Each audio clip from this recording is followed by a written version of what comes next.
Um bom dia para você, uma boa noite ou uma boa tarde. Aqui diretamente de Pelotas você pode ver pela minha roupa que está friozinho. E por isso que eu gosto de vídeo longo, porque você abre o vídeo falando um monte de coisa que não tem nada a ver com aquilo que você vai falar daqui um pouco. Para quem não me conhece, eu sou o Isaías.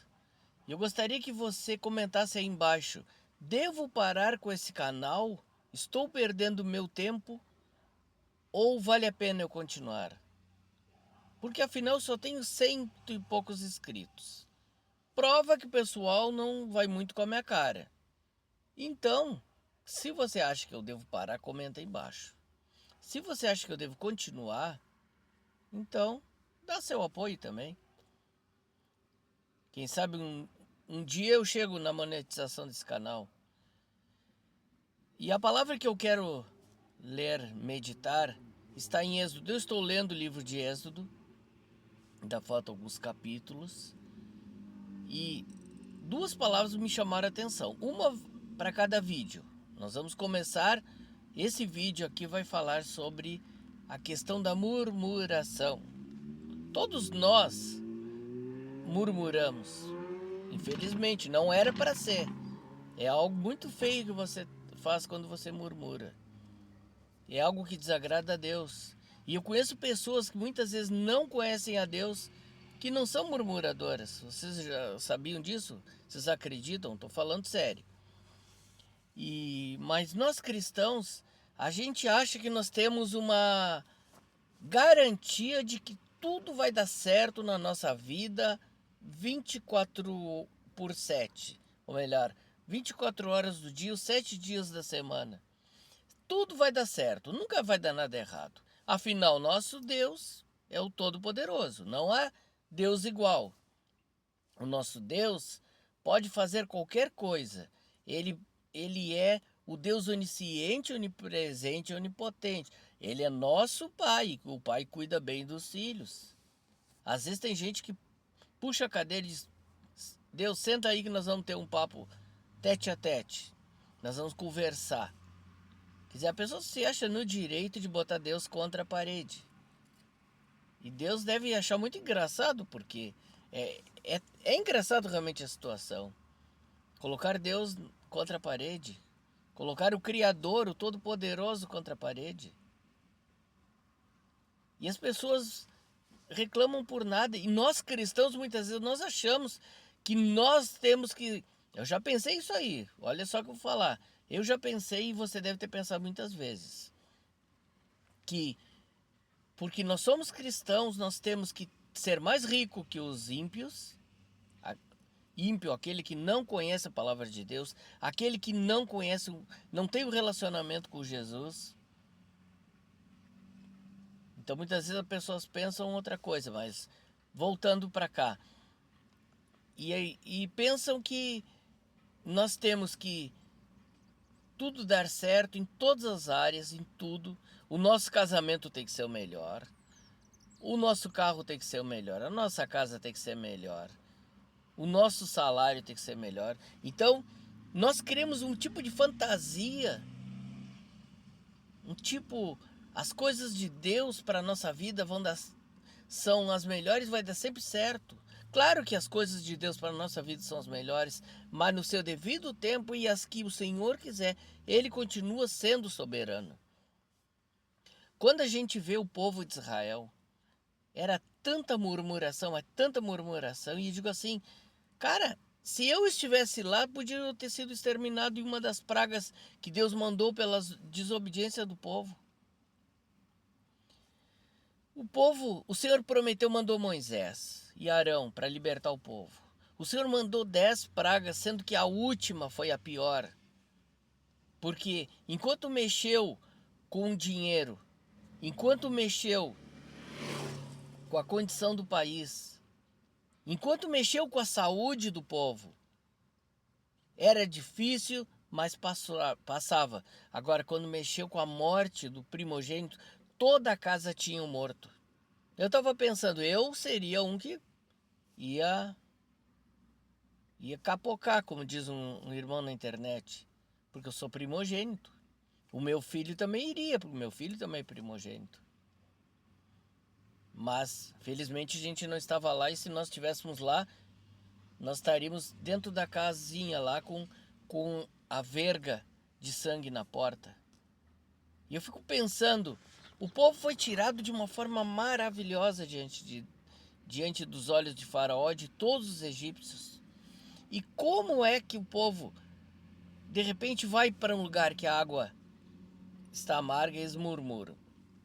Vão para outro lugar, eles dizem assim, que saudade do Egito. O Egito tinha panelas de carne, tinha frutas em abundância, e nós usufruímos de toda aquela abundância do Egito, mas eram escravos. Eles eram escravos. Você talvez vive uma vida parecida. Quem sabe você já conheceu a palavra. E daqui a pouco você está com saudade do Egito, do mundo. Ah, eu tinha abundância, não me faltava dinheiro, eu tinha contatos, tinha muitos amigos, tinha isso, tinha aquilo, mas era escravo de Satanás. Era escravo do diabo. Escravo do inimigo.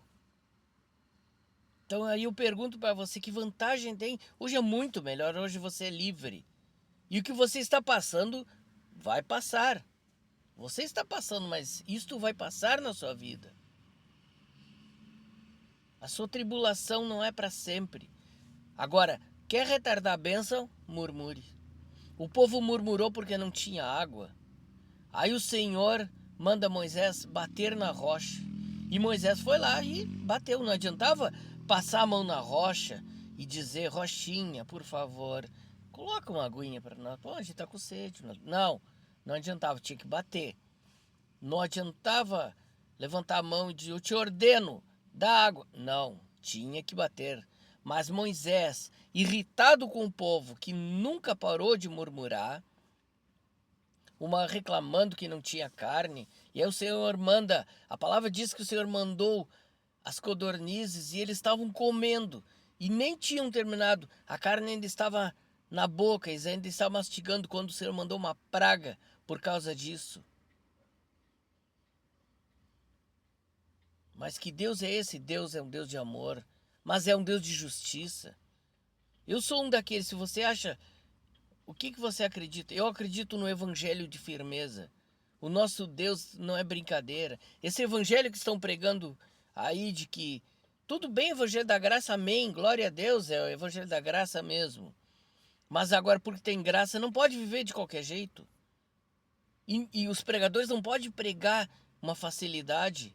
Não pode ser permissivos. Tudo pode. Daqui a pouco vão pregar realmente. Deus te ama como você é. Como disse hoje, como eu vi ontem num vídeo, o Senhor aceita você como é, mas Ele manda, arrependa-se. Então, você vai chegar como você é, mas você é chamado ao arrependimento. Então o povo continuava murmurando, e tanto irritou Moisés, que o Senhor disse dessa vez, fala a rocha. Ele foi e bateu na rocha. Como dessa vez movido, vê como o emocional é tudo. Se ele estivesse tranquilo, ele ia ouvir a voz de Deus, fala a rocha, e ele chegaria lá e falaria, rocha, traz água. E a rocha jorraria água. Mesmo ele batendo na rocha, a água jorrou. E a palavra no Novo Testamento diz que essa rocha era Cristo, a fonte das águas vivas. E Moisés, por causa disso, junto com Arão, não puderam entrar na terra prometida. Porque desagradaram a Deus. O Senhor disse que vocês não me honraram diante do povo. Então eles fizeram o que não era para fazer e também penaram. Líderes maravilhosos que tinham tirado aquela multidão do Egito, que tinham proclamado a libertação, que tinham proclamado que iriam para uma terra que mana leite e mel, agora estavam perdidos. Agora estavam longe da terra prometida. Moisés ainda pôde ver com uma visão que o Senhor deu para ele. Subiu no monte e viu. Claro, eu usei o termo perdido no sentido de que ele não pode alcançar a terra prometida. Que quando ele saiu do Egito, como todo mundo que saiu do Egito, acreditavam que iriam. E historiadores dizem que a terra prometida estava a poucos meses dali, talvez, ou um que outro mês, que já teriam chegado. Mas não, foram 40 anos para que toda aquela geração morresse. Aquela geração andou em círculos. Aquela geração de murmuradores andou em círculos até morrer. E os seus filhos, mais Josué e Caleb, foram que adentraram as cidades. Também não sem luta, lutando, vencendo o inimigo, conquistando. Mas eles entraram numa terra que mana leite e mel, uma terra que eles não precisaram plantar árvores frutíferas, estavam ali, nem árvores de sombra. Eles não precisaram de construir casas porque já haviam casas. O Senhor tinha preparado tudo para eles. Mas por causa dessa falta de visão de futuro, que é o que a murmuração faz na nossa vida, eles não puderam entrar. Ficaram no deserto. E quem sabe alguns até condenados eternamente pela murmuração. Porque irritaram o Senhor. Saiba que a tua murmuração, a tua reclamação pode te afastar da bênção definitivamente. Talvez ainda há tempo. Talvez ainda há tempo se você mudar de atitude. E outra coisa que eu digo para você, murmuração não é simplesmente, por exemplo, o povo quando murmurava para Moisés, ou murmurava até mesmo direto a Deus, não eram piores do que aqueles que murmuravam dentro de casa, quietinho, comentando. Tem a murmuração comentada. Muitas vezes você não murmura, mas você pensa. Ou você fala para outros assim, longe, o pastor não está vendo eu reclamar. Mas eu estou reclamando porque eu estou falando, o irmão veio falar do pastor e eu concordo com ele. Ou veio falar do meu líder, ou veio falar do meu chefe e eu não vou lá e falo com ele direto, eu não reclamo para ele, mas eu estou fomentando a murmuração. Então o pecado é o mesmo, a ação é a mesma. Eu espero que você tenha ficado até agora nesse vídeo. Se você ficou, escreve aí, amém. Deus te abençoe e medita nessa palavra em nome de Jesus.